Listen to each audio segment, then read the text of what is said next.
इस वक्त हमारे साथ बीजेपी के राष्ट्रीय प्रवक्ता जयवीर शेरगिल हैं। शुक्रवार शाम एक मेजर अनाउंसमेंट बीजेपी के राष्ट्रीय अध्यक्ष जेपी नड्डा की तरफ से हुआ, जिसमें कई सारे बड़े फैसले और अपॉइंटमेंट्स हुए, जिसमें जयवीर शेरगिल को राष्ट्रीय प्रवक्ता बनाया गया। खुद जयवीर शेरगिल जी हमारे साथ हैं। जयवीर जी, सबसे पहले बहुत बहुत बधाई आपको, नई जिम्मेदारी, नई पार्टी में शामिल होने की दोहरी बधाई, क्या कहें? सबसे पहले धन्यवाद आपका, दैनिक सवेरा के जितने दर्शक हैं जिनके साथ आपके माध्यम से आज मैं जुड़ रहा हूं, नमस्कार और सत श्री अकाल। खुश नसीब समझ रहा हूं, मैं किसी राजनीतिक परिवार से नहीं आता। आज देश के यशस्वी प्रधानमंत्री श्री नरेंद्र मोदी जी, पार्टी अध्यक्ष नड्डा जी, गृह मंत्री अमित शाह जी ने मुझे विश्व की सबसे बड़ी पार्टी भारतीय जनता पार्टी का राष्ट्रीय प्रवक्ता नियुक्त किया है। मैं सब जानते हैं जलंधर पंजाब से हूँ, तो बहुत ही खुश नसीब और गर्व महसूस हो रहा है। एक बहुत बड़ा अंतर भी महसूस हो रहा है। आज मैं उस पार्टी से जुड़ा हूँ, उस पार्टी का राष्ट्रीय प्रवक्ता बना हूँ जिसमें मोदी जी, नड्डा जी और अमित शाह जी की मेहनत से जो पुष्पित और पल्वित हो रही है, जहाँ कुर्सी की बात नहीं होती, पहले देश की बात होती है, जहाँ पे कार्यकर्ता का सम्मान होता है, जहाँ चमचागिरी नहीं गरीबों की सेवा की करने की बात होती है। तो आज एक विचारधारा मैंने बदली है। आज जो कांग्रेस की नकारात्मक राजनीतियों से छोड़ते हुए सकारात्मक की ओर चल रहा हूँ, अंधकार को छोड़ते हुए प्रकाश की तरफ चल रहा हूँ, आज चमचागिरी पथ को छोड़ते हुए कर्तव्य पथ पे चल रहा हूँ। तो ये एक मेरे लिए अहम दिन है। और तीसरी और अहम बात, मेरी जो जड़ें हैं, मेरी जो जड़ें हैं वो पंजाब तो है। जिहड़ा मैं फैसला कदम चुक्या है, देखो जिहड़ी कांग्रेस पार्टी है वो पंजाब दा इतिहास सी, आम आदमी पार्टी पंजाब दा एक बहुत खराब वर्तमान है, भाजपा पंजाब दा भविख है। ते साडे प्रधानमंत्री नरेंद्र मोदी जी दा पंजाब ना पूरी सिख जोड़ा समाज है, सारे पंजाबियों ने एक बहुत खास लगाव है। चाहे वो बाबा नानक दे श्रद्धालुआं दी इज्जत मान सम्मान रखने लिए करतारपुर कॉरीडोर खोलिया, जो अफगानिस्तान च गोला बारूदी चल रही सी, कई मुल्क के नागरिक उत्थे बैठे सी, कई मुल्कां ने पल्ला झाड़ लिया ते सिख परिवारां नूं, हिंदू परिवारां नूं अफगानिस्तान की गोला बारूदी तो वो आतंकवाद तो बचा के हिंदुस्तान लिया। श्री गुरु ग्रंथ साहिब नूं बचा के हिंदुस्तान अफगानिस्तान तो लैके आए। तो मैनूं लगता है कि यह बहुत वड्डी गल है। मैं एक जमीन का एक प्यादा, एक सिपाही हैं भारतीय जनता पार्टी का, तो आने वाले समय एक ही सपना है, एक ही लक्ष्य है कि कमल का फुल पंजाब विच भविष्य जरूर खिले। जयवीर जी, एक सवाल ये कि आप युवा नेता हैं, कांग्रेस पार्टी में थे, अब भाजपा में हैं, देश की सबसे पुरानी पार्टी और देश की दुनिया की सबसे बड़ी पार्टी तक के सफर को आप किस तरह से देखते हैं? क्या कांग्रेस पार्टी एक युवा नेता को वेस्ट कर रही थी, उसकी उपयोगिता को समझ नहीं रही थी, और भाजपा ने आपको शामिल कराने के साथ साथ एक राष्ट्रीय स्तर की एक बड़ी जिम्मेदारी दी? देखिए, इस देश के देश हित में, देश की राजनीति में जयवीर शेरगिल मायने नहीं रखता। ये प्रश्न ही नहीं है कि भारतीय राष्ट्रीय कांग्रेस जयवीर को समझ रही थी, युवा को समझ रही थी कि नहीं। वास्तविकता ये है, कांग्रेस पार्टी आज देश को ही नहीं समझती। कांग्रेस पार्टी का भारत की जो भावना है, भारतवासियों की जो आशाएं हैं, अपेक्षाएं हैं, उनसे तालमेल टूट चुका है। देश का युवा, देश की महिलाएं, बच्चे, बुजुर्ग, समाज का हर वर्ग सीधा विकास के कर्तव्य पथ पे चलना पड़ता है। पर भारतीय राष्ट्रीय कांग्रेस ने अवामपंथी सोच की तरफ एक लेफ्ट टर्न ले लिया है। तो आज तभी तो ये संपर्क है कि ऐसा कोई अब चुनाव बचा नहीं जो कांग्रेस पार्टी ने हारा नहीं हो, पहली बात। दूसरी, जैसे मैंने कहा कि आज यहाँ भारतीय राष्ट्रीय कांग्रेस में केवल एकमात्र एक लक्ष्य है कि कुर्सी बचा लो, वाहवाही करवा लो, और भारतीय जनता पार्टी का केवल एक लक्ष्य है कि हिंदुस्तान का परचम, जो हमारा तिरंगा है, वो हर सरोजमीन पे फख्र से लहराता रहे। तो आपने कहा कि अंतर देखा है, आज कहीं दुख भी होता है कि कांग्रेस पार्टी एक सेल्फ डिस्ट्रक्शन मोड के पथ पे चल रही है, और दूसरी तरफ भारतीय जनता पार्टी आए दिन समाज का हर वर्ग से अपना संपर्क बना रही है और जुड़ रही है। एक तरफ राहुल गांधी भारत जोड़ो यात्रा कर रहे हैं, दूसरी तरफ भारत जोड़ो तो क्या कांग्रेस पार्टी को वो जोड़ के नहीं रख पा रहे हैं? टूटती जा रही है। लंबी फेहरिस्त है, ज्योतिरादित्य सिंधिया, जितिन प्रसाद, आरपीएन सिंह, अब जयवीर शेरगिल।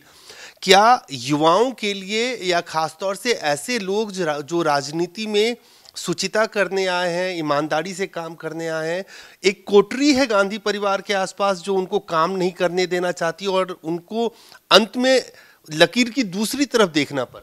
देखिए, सबसे पहले तो एक बात मैं स्पष्ट कर देता हूँ। जो भारत जोड़ो यात्रा है वो माननीय श्री राहुल गांधी को व्यस्त रखने का सिर्फ उनके चमचों के द्वारा एक पैंतरा है।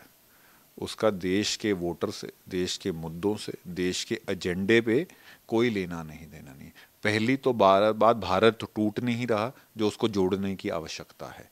ऐसी बात केवल विंस्टन चर्चिल ने की थी सन 1947 में, जब स्वतंत्र भारत आज़ाद हुआ था कि भारत टूट रहा है, भारत बचेगा नहीं।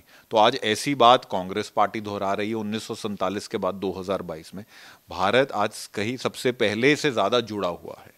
आज हर धर्म का व्यक्ति, हर उम्र का व्यक्ति एक स्वर में बोलता है जय हिंद। और कौन सा भारत टूट रहा है? पहला। तो ये एक पैंतरा है उनके चमचों दरबारियों का कि श्री राहुल गांधी को व्यस्त रखा जाए। दूसरा, उसका असर आपने देख लिया है। तेलंगाना में यात्रा थी, बाईपोल में उपचुनाव में मेरा डब्बा गुल हो गया। ये तो जग जाहिर है। जमीन पे आप आंकड़ों पे और तथ्य पे बात कीजिए। और तीसरा, देखिए, एक उदाहरण देना चाहता हूं। जब यूएसएसआर विश्व का सबसे बड़ा मुल्क टूट रहा था, तो जब उनके जर्नैल थे जो सेना के जैसे होते थे, उनको पता लग गया अब ये बचेगा तो नहीं, तो जिसके जो कब्जे पे आया वो उस पे खड़ा हो गया। जिसके कब्जे पे महल, जिसके कब्जे पे गाड़ी, जिसके कब्जे पे टैंक। तो ये जितने चमचे दरबारी हैं ये उन जर्नैलों की तरह हैं जिनको पता है यूएसएसआर तो अब बचेगा नहीं, कांग्रेस पार्टी तो बचेगी नहीं, जो कब्जे में आ रहा है उस पर खड़े हो जाओ। चलिए, अब थोड़े से सवाल पंजाब को लेकर। एक बड़ी जिम्मेदारी आने वाले समय में 2024 में लोकसभा का चुनाव भी होगा। जयवीर शेरगिल की राजनीति किस तरफ जा रही है? पंजाब को लेकर आपको जो ये जिम्मेदारी दी गई है, एक बड़ी जिम्मेदारी, एक रिस्पॉन्सिबिलिटी का बड़ा हिस्सा जो है पंजाब में बीजेपी को मजबूत करने की, और वहाँ पे उनको लोकसभा चुनाव में खासतौर से अगर यहाँ से देखा जाए तो बड़ी सफलता दिलाने की भी एक बड़ी जिम्मेदारी आपकी करनी होगी। देखिए,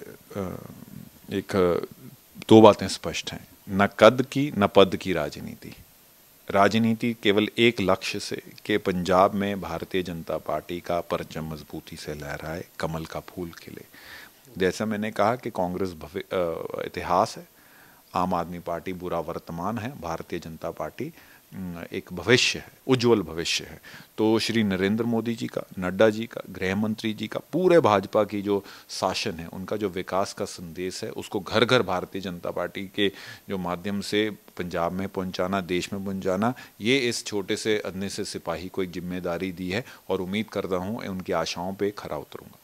पंजाब में भी एक सवाल छोटा सा कि कांग्रेस की जो टॉप लीडरशिप थी या यंग फ्यूचर की लीडरशिप थी, वो सब आज की तारीख पे बीजेपी है। कैप्टन अमरिंदर सिंह से लेकर जयवीर शेरगिल तक, अगर मैं इस तरह से देखूं कि पूरी की पूरी लीडरशिप को एक तरह से हाईजैक कर लिया बीजेपी ने, या कांग्रेस की पूरी लीडरशिप इतनी फ्रस्ट्रेट हो गई कि आज की तारीख में बीजेपी। देखिए, हाईजैक नहीं किया। जो कोई व्यक्ति, कार्यकर्ता, नेता, जो भी इसमें अपने में स्वाभिमान है, जो देश हित में सोचता है, पंजाब हित में सोचता है, देश सेवा में सोचता है, जो केवल अपनी ही संपत्ति बटोरने में जिसका सिर्फ एकमात्र लक्ष्य नहीं है, कोई भी युवा जिसका एक है कि देश में राजनीति बदलाव के लिए करनी है, सिर्फ भारतीय जनता पार्टी ही एक ऐसा मंच है, ऐसी पार्टी है जो बदलाव कर सकती है। हाईजैक नहीं किया। भारतीय जनता पार्टी के जितने देश के प्रेमी हैं उनके लिए दरवाजे खुले हैं। आप आइए, आप योगदान कीजिए, आप सेवा कीजिए। तो आज तभी, चाहे वो जिन नेताओं का आपने नाम लिया, हम सभी को एक ही डोर जोड़ रही है। जिनका जितिन जी का आपने लिया, ज्योतिरादित्य का लिया, मेरा लिया, कैप्टन अमरिंदर से, वो एकमात्र डोर है, जनसेवा, देश सेवा और तिरंगे को जय हिंद। एक आखिरी सवाल, पंजाब की कानून व्यवस्था को लेकर बहुत सारे सवाल हैं, लेकिन आप भी जल्दी में हैं। कानून व्यवस्था एक बड़ा मुद्दा है आज की तारीख में पंजाब में। सिद्धू मूसेवाले के हत्यारा जो मास्टरमाइंड है गोल्डी बराड़, उसको यूएस में डिटेन किया गया। भगवंत मान कह रहे हैं कि लुकआउट रेड कॉर्नर नोटिस के लिए हमने कहा था।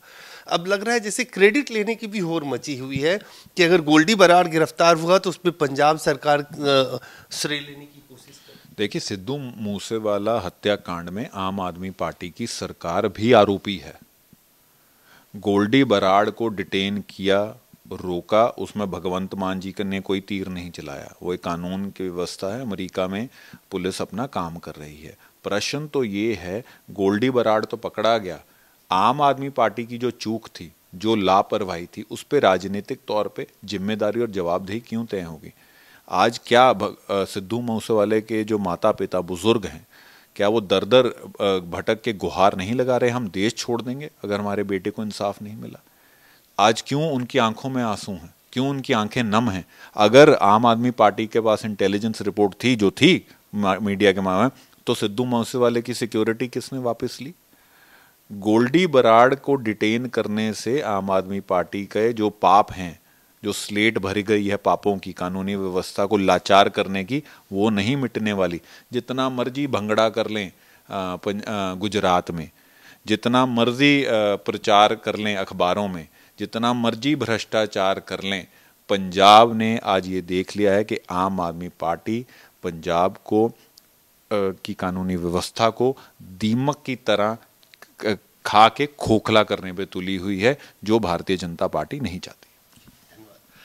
साफ तौर से जयवीर सिरगिल एक नई भूमिका में, एक नई पार्टी में और कर्तव्य पथ पर निकल पड़े हैं और बीजेपी के राष्ट्रीय प्रवक्ता की एक बड़ी जिम्मेदारी और इसके साथ ही पंजाब के लिए बीजेपी का भविष्य। जयवीर सिरगिल। कैमरामैन फिरोज के साथ अजय झा, दैनिक सवेरा, दिल्ली।